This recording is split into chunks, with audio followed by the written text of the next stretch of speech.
ಜೊತೆಗೆ ಇವತ್ತೆಲ್ರೂ ಗೃಹ ಪ್ರವೇಶ ಅಂತ ಖುಷಿ ಆಗಿರ್ತಾರೆ, ನೆಮ್ಮದಿಯಾಗಿರ್ತಾರೆ. ಅಲ್ಲಿಗೆ ಹೋಗಿ ಬೇಕು ಅಂತಾನೆ ಜಗಳ ತೆಗೆದು ಅಲ್ಲಿರೋ ನೆಮ್ಮದಿ ಮತ್ತೆ ಖುಷಿನ ಹಾಳು ಮಾಡ್ತೀನಿ ಕಣೋ. ಅದಕ್ಕೆ ನಾನು ಹೋಗ್ತಾ ಇರೋದು. ಅವಳು ಹಾಕೋ ಬಿಟ್ಟಿ ಅನ್ನ ತಿನ್ನಕ್ಕಲ್ಲ.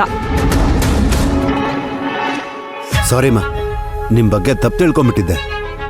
Super idea. ಹಾಗಾದ್ರೆ ಧಾರಾಳವಾಗಿ ಹೋಗು. ಅದ್ ಸರಿ, ನೀನೊಬ್ಳೆ ಹೋಗ್ತಾ ಇದೀಯಾ? ಇಲ್ಲ, ನಾನು ಹೋಗ್ತಾ ಇದ್ದೀನಿ.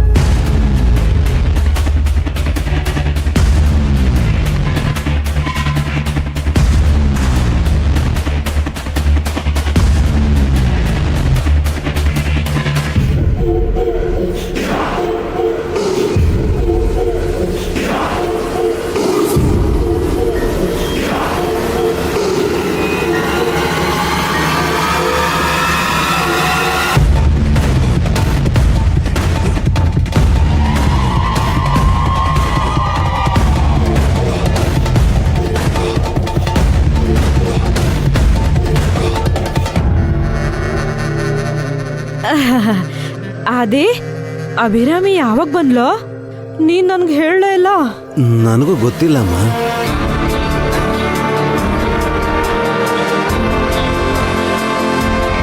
ಅಭಿ, ನೀನ್ ಮನೆಗೆ ಯಾವಾಗ ಬಂದೆ?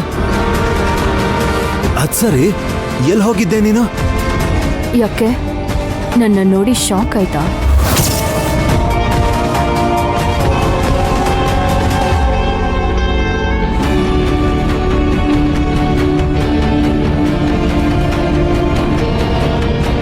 ಏನತ್ತೆ, ನನ್ನ ತಲೆಗೆ ಹೊಡೆದು ಹಳೇದ್ನೆಲ್ಲ ಮರೆಯೋ ಹಾಗೆ ಮಾಡಿದ್ರಲ್ಲ, ನಿಮ್ಮನ್ನೆಲ್ಲ ಸುಮ್ಮನೆ ಬಿಡ್ತೀನ ನಾನು?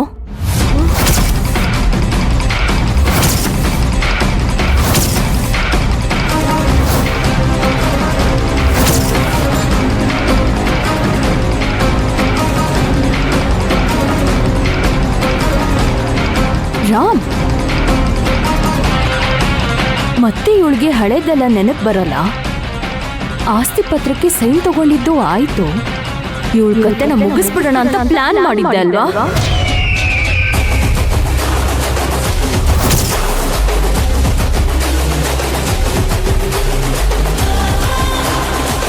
ನಿಮ್ಮಿಬ್ರು ಕತೆ ಮುಗಿಸೋದಿಕ್ಕೆ ನಾನ್ ಪ್ಲಾನ್ ಮಾಡಿದ್ದೀನಿ.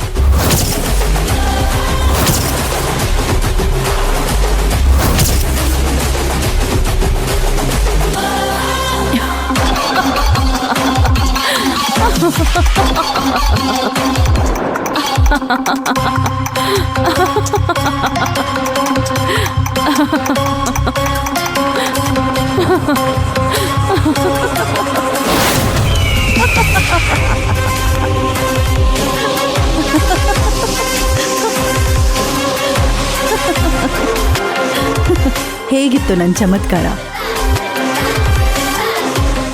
ಅಮ್ಮ ತಾಯಿ, ಹಾರ್ಟೇ ನಿಂತೋಗಿತ್ತು ಕಣೆ. ಏನೇ ನೀನು? ಅಬ್ಬಾ, ನಾನ್ ನಿಜವಾಗ್ಲೂ ಅಭಿರಾಮಿ ಬಂದ್ಬಿಟ್ಟಿದ್ದಾಳೇನೋ, ನಮ್ ವಿಷಯ ಎಲ್ಲ ಗೊತ್ತಾಗ್ಬಿಡ್ತೇನೋ, ಹಳೇದೆಲ್ಲ ನೆನ್ಪಾಗ್ಬಿಟ್ಟಿದ್ಯೇನೋ ಅಂತ ಅನ್ಕೊಂಡಮ್ಮ. ಏನಮ್ಮ ನೀನು? ಅಬ್ಬಾ, ತುಂಬಾ ಭಯ ಆಯ್ತು. ಸರಿ, ಬನ್ನಿ ಹೋಗೋಣ. ಶಿವಗಾಮಿ ಮುಂದೆ ನಾನು ಅಭಿರಾಮಿ ಆಗಿರ್ತೀನಿ.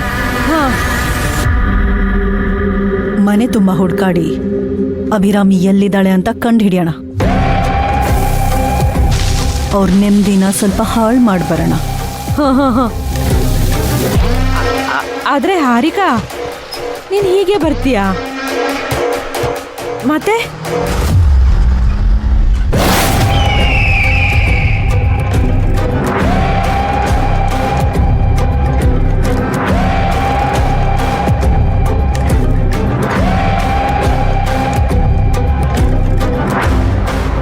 ಬರ್ಲಾ ಆದಿಗುರು? ಸರಿ, ಆಯ್ತು. ಬಾ ಹೋಗೋಣ. ಬನ್ನಿ. ಬರ್ತೀವಿ ಆದಿ.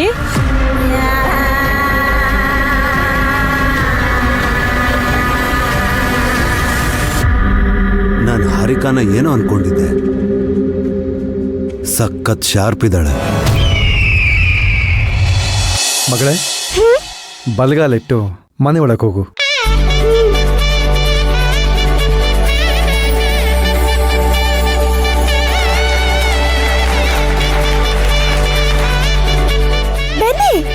ಶಿವಗಾಮಿ, ಹೇ ಯಾಕೆ ಮಗ್ಳಲ್ವಾ, ಅದಕ್ಕೆ ಮೊದಲು ಹೋಗ್ಲಿ ಅಂತ ಬಿಟ್ಟೆ.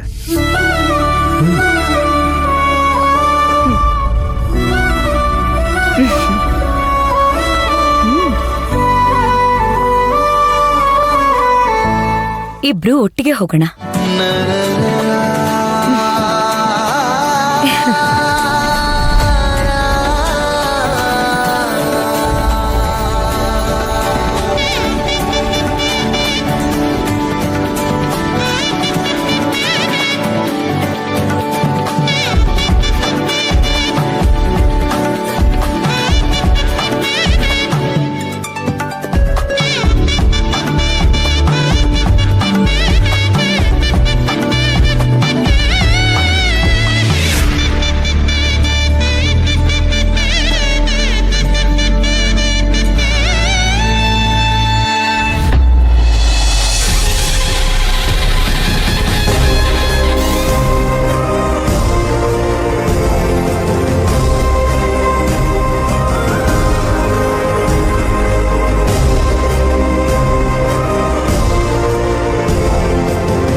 ಅಮ್ಮವ್ರೆ, ಒಂದ್ ನಿಮಿಷ.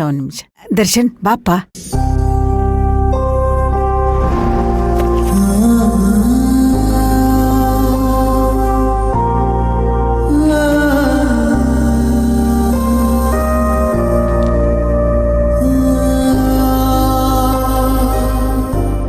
ಮೂರ್ ಜನನು ಇದ್ರಲ್ಲಿ ಕೈ ಎದ್ದಿ ಅದ್ರ ಮೇಲೆ ಹಚ್ಚಾಕಿ.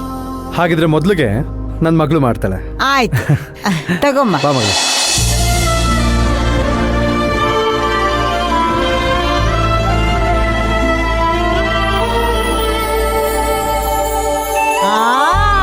ಎಷ್ಟು ಚೆನ್ನಾಗಿ ಬಂದಿದೆ ನೋಡು ಪುಟ್ಟಿ.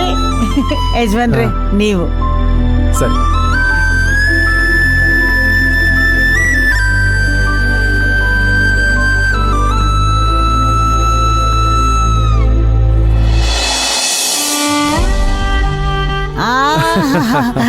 ಅಮ್ಮವ್ರೆ,